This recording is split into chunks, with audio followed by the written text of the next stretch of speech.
la reforma del Poder Judicial buscamos una mayor democratización del Poder Judicial.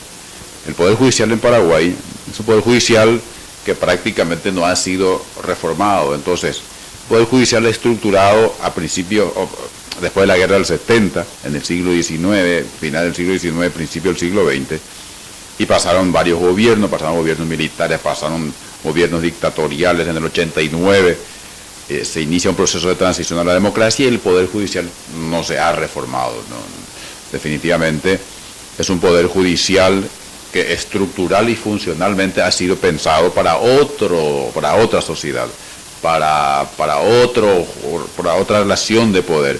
Hoy nuestra sociedad se ha complejizado, la sociedad paraguaya de fines del siglo XIX y principios del siglo XX era una sociedad mucho menos compleja que la de ahora, mucho menos democrática también, y en consecuencia yo creo que desde mi perspectiva, desde mi pensamiento, desde el análisis que hago acerca del funcionamiento y de la estructura del Poder Judicial, que buscamos principalmente que el Poder Judicial de hoy en Paraguay se ayorne a los nuevos tiempos, sea más democrático y sea un Poder Judicial que definitivamente responda a las nuevas expectativas, a los intereses de una ciudadanía. Quizá un Poder Judicial también mucho más transparente, porque no olvidemos que nuestro Poder Judicial cuenta o sufre de atavismos hasta en la designación, hasta cuando uno se dirige a los magistrados, uno se da cuenta que es un poder no democrático. O sea, eso de tener que llamar a alguien su señoría, su excelencia, su eminencia, esas son rémoras de la sociedad feudal, de la Edad Media. Entonces, son detalles aparentemente, pero en realidad forma parte de un ejercicio de poder absolutamente no democrático del Poder Judicial en Paraguay, y bueno, y eso es lo fundamental. Hay que democratizar el Poder Judicial, hacerlo más transparente, más funcional a los intereses y a los valores actuales de la sociedad paraguaya. Me gustaría que actores que no sean los tradicionales actores del Poder Judicial que no sean los tradicionales tengan mayor peso. ¿Por qué digo esto? Porque hasta hoy tenemos que reconocer que los representantes del Poder Judicial, es decir, la Corte Suprema de Justicia, los que representan a la Corte Suprema de Justicia y los que representan de repente también al Ministerio Público, al Consejo de la Magistratura, que si bien son órganos extrapoder, pero uno no puede, así para que se entienda coloquialmente, englobarlos dentro de lo que se podría denominar el mundo, el campo judicial. Ellos tienen demasiado poder en este proceso. ¿Por qué? Y precisamente porque es un proceso que todavía tiene que democratizarse más. En esto tienen que participar la sociedad civil. Esto no tiene que ser solamente una tarea de jueces y fiscales o de miembros del Consejo de Magistratura. ¿Por qué? Y porque en definitiva, si son los actores que hoy gobiernan el campo judicial los que van a plantear la reforma y los que van a plantear e implementar la reforma, entonces ya sabemos cuál va a ser el resultado. En todo caso vamos a tener cambios de matices, pero reformas estructurales no. ¿Por qué esto?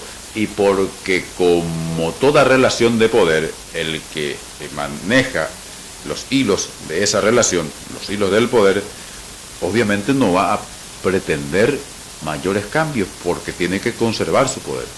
¿Desde dónde se exige una reforma estructural profunda del Poder Judicial? Desde la sociedad.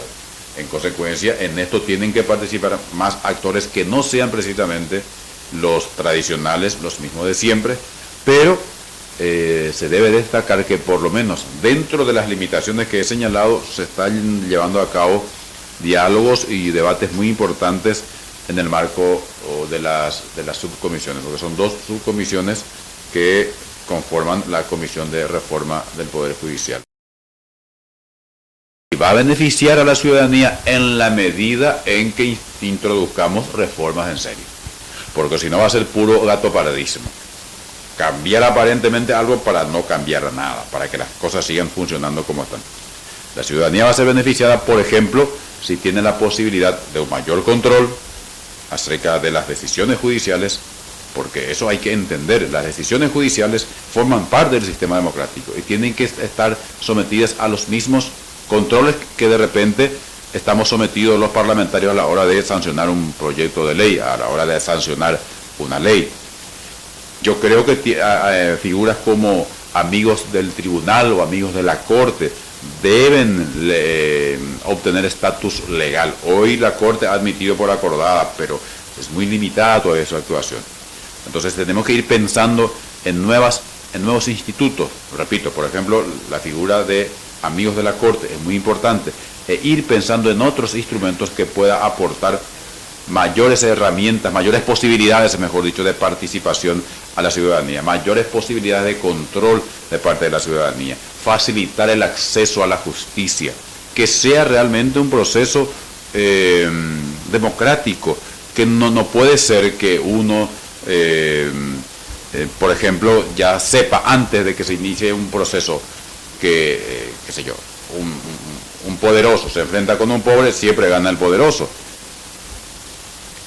Tenemos que encontrar herramientas que puedan equilibrar esa asimetría. Si eso no logramos, las cosas van a seguir funcionando como están y no va a haber beneficio de la ciudadanía. Entonces, en definitiva, mayor democratización, mayor transparencia, mayores posibilidades o más mecanismos de acceso al Poder Judicial para la ciudadanía, sí van a ser elementos beneficiosos para toda la sociedad.